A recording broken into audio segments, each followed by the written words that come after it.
విజయవాడలోని ఇంద్రకీలాద్రిపై కొలువైన దుర్గమ్మ సన్నిధిలో ఆషాఢమాసం ఉత్సవాలు ఘనంగా ప్రారంభమయ్యాయి. తొలి ఆషాఢం సారను వేదిక కమిటీ సభ్యులు ఆలయ అర్చకులు సమర్పించారు. కనకదుర్గా నగర్లోని గోశాల నుంచి మేళ తాళాలు, మంగళ వాయిద్యాలు, కోలాట నృత్యాల నడుమ అమ్మవారి సారే ఊరేగింపుగా కొండకు చేరుకుంది. అంతరాలయంలో అమ్మవారికి సారెను సమర్పించి ప్రత్యేక పూజలు నిర్వహించారు. మరిన్ని వివరాలు మా ప్రతినిధి అశోక్ అందిస్తారు. ఇంద్రకీలాద్రిపై కొలువైన దుర్గమ్మకు ఆషాఢ మాసం ఏదైతే సారి ఉందో సారి సమర్పించేందుకు పెద్ద ఎత్తున భక్తులు తరలి వస్తున్న పరిస్థితి కనబడుతుంది. ప్రతి ఏటా కూడా ఆషాఢ మాసం నెల రోజుల పాటు కూడా అమ్మవారికి తమ ఆడబడుచుగా భావించి అందరూ కూడా సారి సమర్పిస్తుంటారు. ప్రస్తుతం మనం చూస్తే కనుక మహిళలంతా కూడా అమ్మవారికి పసుపు, కుంకుమ, చీర, గాజులు అన్నీ తీసుకుని వచ్చి వారందరికీ కూడా అమ్మవారికి సారి సమర్పిస్తున్న పరిస్థితి కనబడుతుంది. మనతో కొంతమంది మాట్లాడేందుకు ఉన్నారు. వీళ్ళని అడిగి తెలుసుకునే ప్రయత్నం చేద్దాం. అమ్మ, ఎక్కడి నుంచి వచ్చారు మీరు? ప్రతి ఏటా ఎట్లాగ ఇస్తారా? అమ్మవారికి సారి పెట్టడంలో నారాయణి మాతకు సారి పంపించినట్టుగా భావనతో మేము తీసుకొచ్చాము. పసుపు, కుంకుమ, చలిమిడి, ఒడిబియ్యము, చీర, పువ్వులు, పండ్లు, కొబ్బరి బండాలు ఇలా అన్ని రకాలతోటి సారి తీసుకొచ్చాము.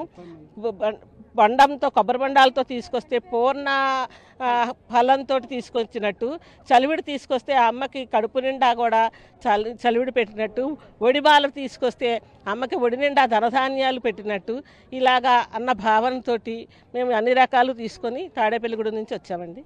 చాలా ఆనందంగా ఉందండి మాకు. ఇంకా మా సొంత బిడ్డకు పెట్టుకున్నట్టే ఉంది. అమ్మకి మేము బిడ్డలం కాకపోతే ఇప్పుడు మేము అమ్మ మాకు బిడ్డలా అనిపిస్తుందండి. ఈ ఆనందాన్ని మాటలతో అయితే చెప్పచలదు కాదు. ఇలాగా అందరూ కూడా సుఖ సంతోషాలతో ఆయురారోగ్యాలతో ఉండాలని, అమ్మ ఆశీస్సులు మా అందరికీ ఉండాలని మనసారా కోరుకుంటున్నామండి. అయితే ఇక్కడ కొంతమంది ఉన్నారు, మరికొంతమంది ఉన్నారు. వారితో కూడా మాట్లాడించే ప్రయత్నం చేద్దాం. ఎలా అమ్మవారికి సారి సమర్పించారు? ఎట్లా?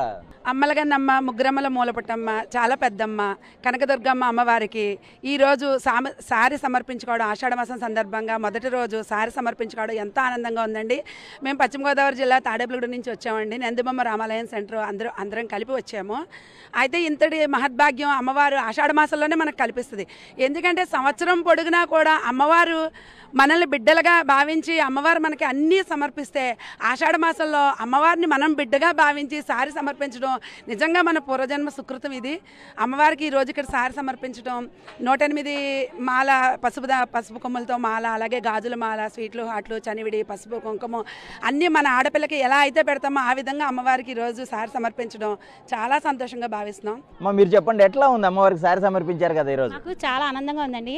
అమ్మవారికి గోరింటాకు కూడా తీసుకొచ్చామండి. గోరింటాకు సమర్పిస్తే ఎర్రగా పండి మన జీవితాలు కూడా అలా ఎర్రగా ఉండి సంతోషంగా ఆనందంగా ఉంటాయని చెప్పి మేము గోరింటాకు, నిమ్మకాయల దండ, గాజుల దండ, పువ్వుల మాల అన్నీ ఇక్కడ అండి. చాలా ఆనందంగా ఉంది మాకు ఇలా రావడం. మా తాడేపల్లిగూడెం అందరూ కూడా ప్రతి సంవత్సరం ఇలాగే రావాలని కోరుకుంటూ అమ్మవారి ఆశీస్సులు అందరికీ ఉండాలని కోరుకుంటున్నామండి. అయితే రాష్ట్ర వ్యాప్తంగా అన్ని ప్రాంతాల నుంచి కూడా భక్తులు తరలి వస్తుంటారు. అమ్మవారిని మామూలు రోజుల్లో దర్శించుకునేందుకు వచ్చేది ఒకటైతే, ముఖ్యంగా ఆషాఢ మాసంలో తమ ఇంటి ఆడపడుచుల అమ్మవారిని భావించి పూర్తిగా సారీ అంతా కూడా సమర్పిస్తుంటారు. ఇది సారిలో ఈ కార్యక్రమంలో పాల్గొనడం తమకందరికీ కూడా ఆనందంగా ఉందని భక్తులు సంతోషం వ్యక్తం చేస్తున్న పరిస్థితి కనబడుతుంది. కెమెరా పర్సన్ వెంకట్తో అశోక్, సాక్షి టీవీ, ఇంద్రకీలాద్రి నుంచి.